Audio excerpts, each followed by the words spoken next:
Hello friends, welcome to सीखो CA student. आज मैं आशीष आपके साथ प्रेजेंट करता हूँ audit programme. Audit programme, what is audit programme, उसके एडवांटेजेस, उसके डिसएडवांटेजेस 4, 2, 5 नंबर के आ सकते हैं आपके पेपर में। तो पहले हम बात करते हैं कि ऑडिट प्रोग्राम होता क्या है। ऑडिट प्रोग्राम हमारी रिटर्न इंस्ट्रक्शंस होती हैं जो एंगेजमेंट पार्टनर बताता है मेंबर्स ऑफ एंगेजमेंट टीम को कि तुम्हें क्या क्या वर्क परफॉर्म करना है। ऑडिट प्रोग्राम डिटेल प्लान भी हो सकता है और ऑडिटर्स का एक्शन प्लान भी हो सकता है। मतलब एक फास्ट मतलब एक छोटा प्लान भी हो सकता है, डिटेल प्लान भी हो सकता है। ऑडिट प्रोग्राम तभी डिजायरेबल है ऑडिट एंगेजमेंट में अगर लार्ज ऑडिट है, वॉल्यूम ऑफ ऑडिट वर्क बहुत हाई है तो ही है इंपॉर्टेंट।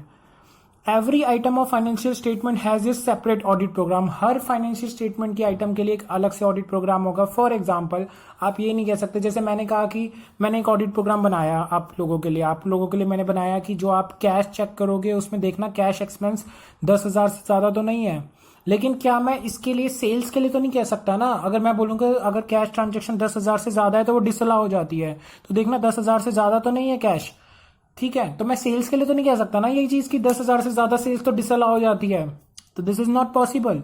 तो हर ऑडिट प्रोग्राम अलग अलग होता है हर फाइनेंशियल स्टेटमेंट की आइटम के लिए।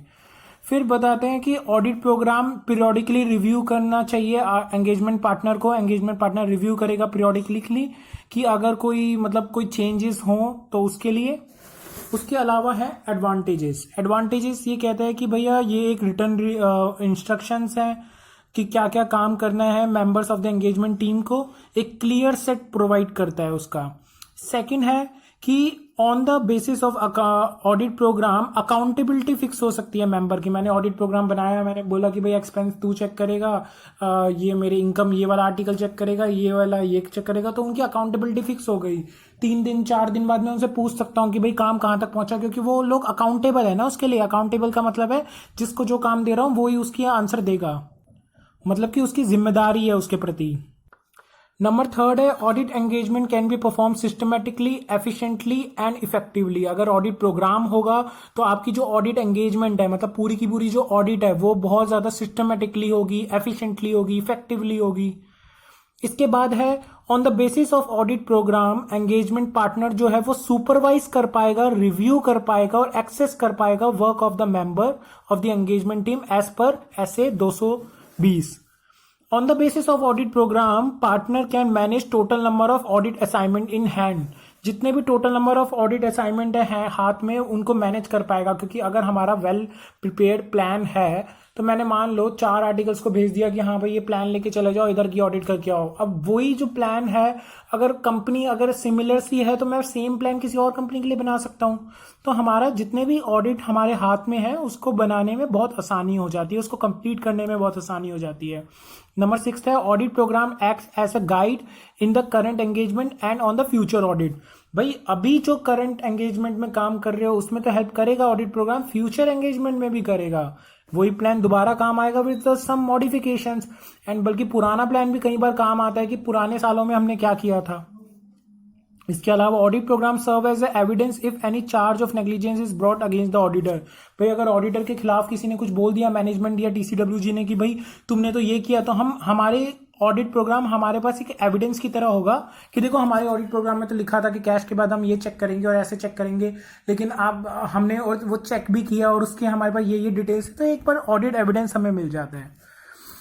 उसके बाद है audit programme also work on the basis of billing to the client. Billing to the client का मतलब है जब हम बिल करते हैं क्लाइंट से, पैसा लेते हैं, पैसे लेने की डेट आती है तो हम उसमें ऑडिट प्रोग्राम एक काम आ सकता है, मे बी, मतलब हमेशा जरूरी नहीं है। और लिखा है ऑल्सो वर्क एज, मतलब काम आ सकता है। फॉर एग्जाम्पल मान लो मैंने ऑडिट किया, मैंने कहा ये चीजें तो इतनी डेप्थ में हुई थी, भाई सामने वाला जो मालिक है वो कह रहे हैं नहीं इतनी चीजें तो हमारे पास है ही। तो मैंने ऑडिट प्रोग्राम खोल के दिखाया, मैंने कहा देखो तुम्हारी कंपनी में कितनी सारी चीजें हैं, बल्कि आपके इंटरनल कंट्रोल वीक थे इसलिए मुझे ऑडिट प्रोग्राम की डेप्थ ज्यादा करनी पड़ी, जो कि आपने ऐसे 315 330 में पढ़ा होगा। इसके अलावा है डिसएडवांटेजेस। डिसएडवांटेजेस में आता है एक hard and fast audit programme. Hard and fast का क्या मतलब है, कई बार होता है बहुत जल्दी में बनाया हुआ, हार्ड का मतलब है बहुत हार्ड बनाया हुआ, वो किल कर सकता है initiative, efficiency and efficient article को। भाई तुमने जिस आर्टिकल के लिए बनाया इतना hard and fast rule, initiative नहीं लेगा वो बंदा, एफिशिएंसी नहीं दिखा पाएगा अपनी, और इफेक्टिव मतलब और efficiency of N efficient article, जो एफिशिएंट आर्टिकल है उसकी एफिशिएंसी और इनिशिएटिव खत्म हो जाएगा। ऑडिट एक्सरसाइज में रिजिड एंड मैकेनिकल, जो ऑडिट करने में हमें हो सकता है मुश्किल हो और मैकेनिकल हो। Inefficient article may take shelter behind audit program, saying audit program doesn't contain such type of instruction। जो इनएफिशिएंट आर्टिकल है, कई आर्टिकल बहुत ज़्यादा मक्कार होते हैं, देखे होंगे आपने अपनी आर्टिकल शिफ्ट में, तो वो शेल्टर ले सकते हैं कि भैया ऑडिट प्रोग्राम में तो ये लिखा था, देखो मैंने तो वैसे ही किया। मतलब जो लकीर के फ़कीर होते हैं, यू कैन इजीली गेस कि मैं क्या कहना चाहता हूँ, तो वो शेल्टर ले सकते हैं कि भैया देखो ऑडिट प्रोग्राम में क्या लिखा हुआ था, तो हमने तो वैसे कर लिया। There is a risk that any matter has been escaped, मतलब मान लो एक रिस्क है कि कोई भी मैटर है वो एस्केप हो सकता है attention of the engagement partner. जो एंगेजमेंट का पार्टनर है, एंगेजमेंट पार्टनर वो बंदा होता है जो टॉप मतलब मेंबर होता है। मान लो एंगेजमेंट टीम बनाई, उसका एक बंदा होता है, मतलब चार्टर्ड अकाउंटेंट ले लो फॉर एग्जांपल, उसने एंगेजमेंट पार्टनर ने जो प्लान बनाया उसमें कोई चीज़ स्किप हो गई बनाने के लिए, तो प्रोग्रामिंग में, तो वो चीज़ remain unaudited during the entire audit, हो सकता है वो अनऑडिटेड रह जाए। तो इसी के साथ हमारा टॉपिक खत्म होता है। सो आप, आई होप आपको अच्छा लगा होगा, तो इस वीडियो को लाइक करें, सब्सक्राइब करें चैनल को, और वीडियो को शेयर ज़रूर करें, और मुझे बताएं कि आपको कौन सा और टॉपिक चाहिए, so I can upload it for you. तो स्टे कनेक्टेड एंड जय हिंद, अगली वीडियो में मिलते हैं।